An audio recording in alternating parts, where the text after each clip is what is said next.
Là aujourd'hui, on est sur qu'un village même, il y a beaucoup de bacs. On va finir vers les 9h15 et puis des autres tournées comme sur un autre camion et tout, on finit à 11h. 11h. Le travail, moi, c'est de collecter les bacs, de les trier. Si je vois des erreurs de tri comme du verre, de la mousse ou comme tout à l'heure, câble électrique, lien à palette et puis mousse, eh ben, ça va jusqu'au refus du bac.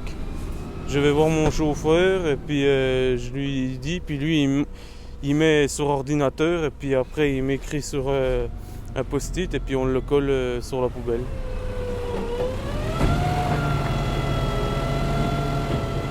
Ça commence à frisquer, ouais. Ça commence à se refroidir.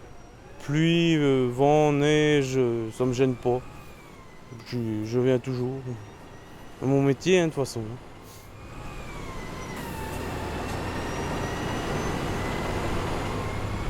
C'est vraiment sportif. C'est vraiment, ça n'arrête pas, quoi. Par exemple, là, on arrive à l'hiver, ça va être le risque de glisser sur les trottoirs, de déraper. Même des fois, les marchepieds sont très glissants. Après, la pluie, ben, on peut tomber malade, quoi.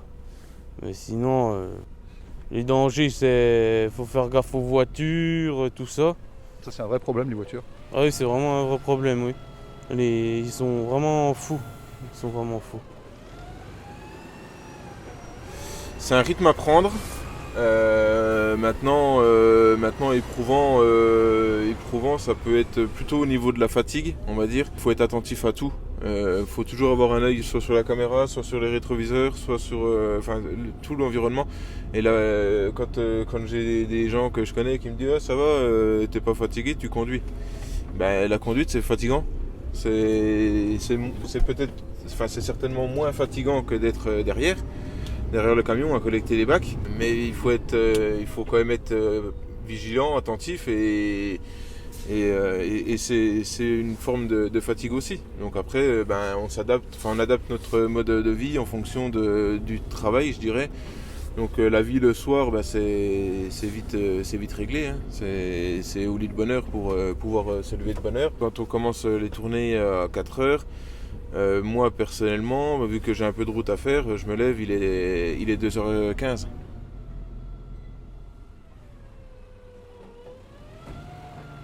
La période du confinement nous a montré que les gens étaient conscients de l'importance de notre présence. S'il fallait vraiment ce confinement pour que notre métier soit reconnu d'utilité publique, je dirais, c'est dommage, mais c'est à l'image de la vision du monde hospitalier aujourd'hui.